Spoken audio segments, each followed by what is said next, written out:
నువ్వు ఎన్ని రోజుల తర్వాత నన్ను మళ్ళీ అక్క అని అన్నావు. నేను నీతో దీని గురించే మాట్లాడాలి. కానీ ఇక్కడేం జరుగుతుంది?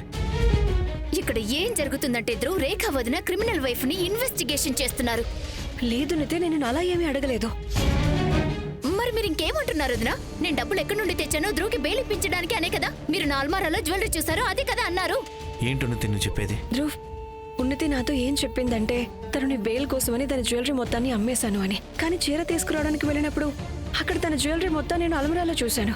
అందుకే నేను అదే అడుగుతున్నాను, తను డబ్బులు అరేంజ్ చేసిందని. నేను నా పెళ్లి సెట్ ని అమ్మేశాను వదినా. దాని అర్థం నేను నా జ్యువెలరీ మొత్తం అమ్మేశానని కాదు కదా. మీరు నా జ్యువెలరీని చూసానన్నారుగా, మరి అందులో నా స్పెషల్ కాస్ట్లీ జ్యువెలరీ సెట్ అక్కడ లేదు కదా. రేఖా వదిన, మీరు మర్చిపోయినట్టున్నారు నేను చాలా పెద్దింటి నుంచి వచ్చాను అని. నా దగ్గర కేవలం 1-2 సెట్లే ఉండవు. కానీ దాని అర్థం నా ప్రేమ, నా ప్రయత్నం, నా అభిమానం తక్కువ అని కాదు. జస్ట్ ఆ సెట్ నాకు చాలా స్పెషల్, ఎందుకంటే అది మా అత్తయ్య బ్లెస్సింగ్స్ కాబట్టి. మరి నువ్వు ఇదే విషయం నాకు ముందే ఎందుకు చెప్పలేదు? చాలా ఎక్కువైంది. ధ్రువ్, వదిలే ధ్రువ్. తప్పు నాదే. అన్నీ మర్చిపోయి ఫ్యామిలీని ఒకటి చేద్దామనుకున్నాను నేను. కానీ లేదు, నేను నీ మాట విన్నుండాల్సింది ధ్రువ్. ఎందుకంటే మీ అక్క గురించి నాకంటే బెటర్గా నీకే తెలుసు కదా. అండ్ ప్రతిదాన్ని బ్రేకింగ్ న్యూస్ చేయాలనుకునే తన అలవాటు కూడా. నువ్వు చెప్పేది నిజమే ఉన్నతి. నేను కూడా నా ఆలోచనలు నమ్ముకోవడం మంచిది. నేను అసలు నీతో మాట్లాడడానికి రాకుండా ఉండాల్సిందే. నీకు తెలుసా ఉన్నతి ఎన్ని ఇబ్బందులు పడిందో? అందరూ నా వైపు నుంచి వెళ్ళిపోయినా తను ఒక్కరితే నా పక్కన నిలబడింది. తనకు తోడుగా ఉండాల్సింది పోయి, తనకి హెల్ప్ చేయాల్సింది పోయి, నువ్వు తను ఇంట్రాగేట్ చేస్తున్నావా? లేదు, అది క్రిమినల్స్ మేం కాదు, క్రిమినల్ నువ్వే. ప్రతి దగ్గర నేరాలు, నేరస్తుల్ని వెతకడానికి వచ్చేస్తుంటావు. ధ్రువ్, ప్లీజ్ నువ్వు మూడ్ ఆఫ్ అవ్వకు. పద మనం ఫంక్షన్ లోకి వెళ్ళి అందరిలో జాయిన్ అవుదాం. ఇక్కడ ఏం సీక్రెట్ సమావేశం జరుగుతుంది? మీరు మీ డియర్ వైఫ్ ని అడగండి అన్నయ్య. పద ధ్రువ్. రాఘవ్, నేను జస్ట్ రేఖ, ఇక్కడ చాలా మంది ఉన్నారు. కానీ మీరు నేను చెప్పేది ఒకసారి వినండి. నీ రూమ్లోకి వెళ్దామా?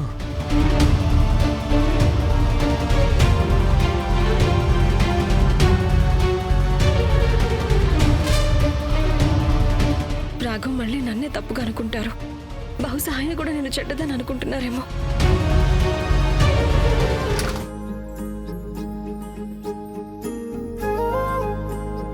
రాఘవ్, ప్లీజ్ ఒకసారి నేను చెప్పేది వినండి. రేఖ, ఈ రోజు నుంచి నువ్వు నాకు నచ్చజెప్పాల్సిన సంజాయిషీలు ఇవ్వాల్సిన అవసరం లేదు. నేను అన్ని అపార్థాలు, మనస్పర్ధలు, కంప్లైంట్స్ అన్నీ వదిలేసి వచ్చాను, సరేనా? ఓ, మరైతే మనం ఇక్కడికి ఎందుకు వచ్చావు? ఇది నీ రూమే కదా. నువ్వు చైల్డ్హుడ్ ఇక్కడే గడిపావు. నీకు చాలా మంచి జ్ఞాపకాలు ఉండుంటాయి. అయితే నాకు ఈ రూమ్ గురించి అన్నీ తెలియాలి.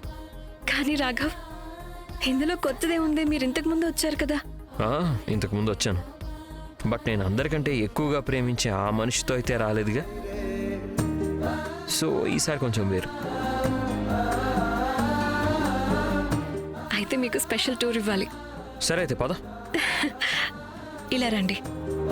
ఇది చూడండి, ఇదే నా స్టడీ టేబుల్.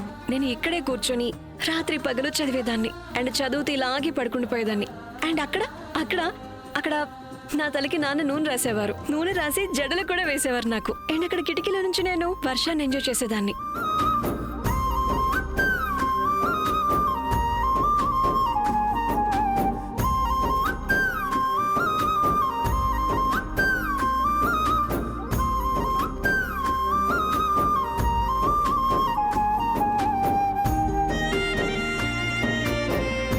మన స్పెషల్ టూర్ కంప్లీట్ అయింది. ఇక వెళ్దామా? ఇంకిక్కడ చేయడానికి ఏమీ మిగలలేదు. అది ఇంకా బ్యాలెన్స్ ఉంది కదా. ఏంటి? అదే రొమాన్స్. కానీ మరి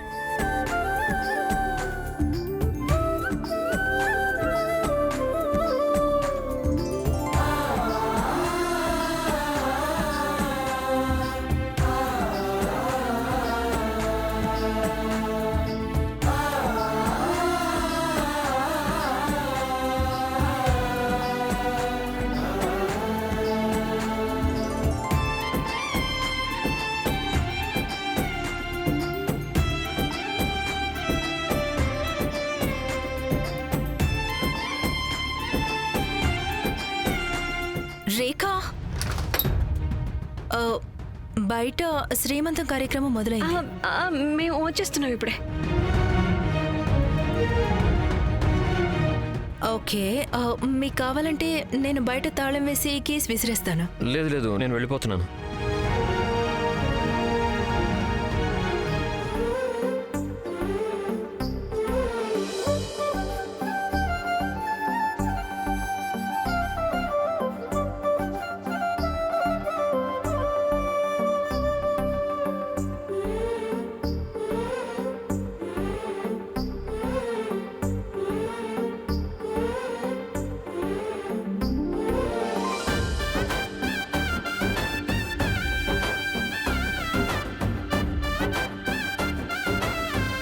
ఏంటి ముఖం అలా పెట్టుకున్నావు?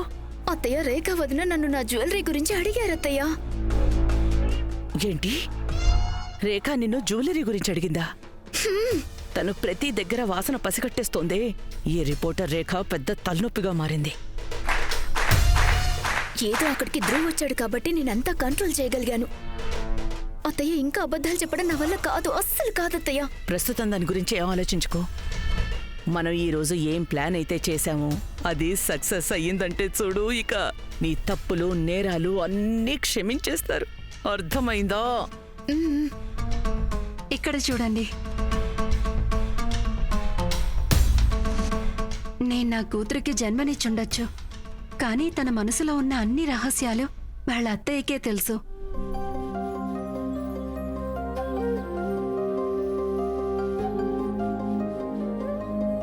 ఎక్కడ నర్మదా, అత్తయ్య ఎన్ని ప్రయత్నాలైనా చెయ్యని అమ్మ స్థానాన్నైతే తీసుకోలేదుగా.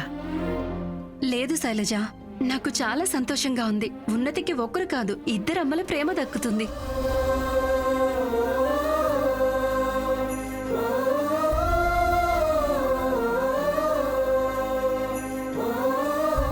భగవంతుడి దయ వల్ల తల్లిగా నీ ప్రయాణం సంతోషాలతో నిండాలి. నేను నీకు ప్రేమనివ్వలేకపోయాను కదా, అది నా మనవడు మనవరాలకి దక్కుతుంది. థ్యాంక్ యూ అమ్మా.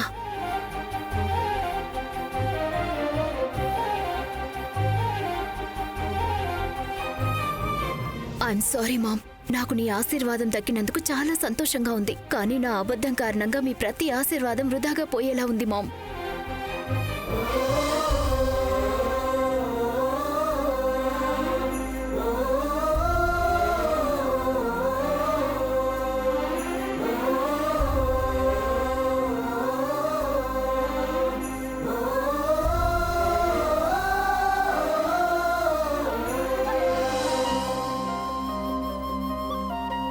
చల్లగా ఉండు. ఉన్నతి, దిస్ ఇస్ ఫర్ యూ. నేను స్పెషల్ గా నీకోసం చేయించాను, కానీ బేబీ పుట్టిన తర్వాత నీ ఫిగర్ గురించి కూడా కేర్ తీసుకో, సరేనా? ఏంటక్క నువ్వు?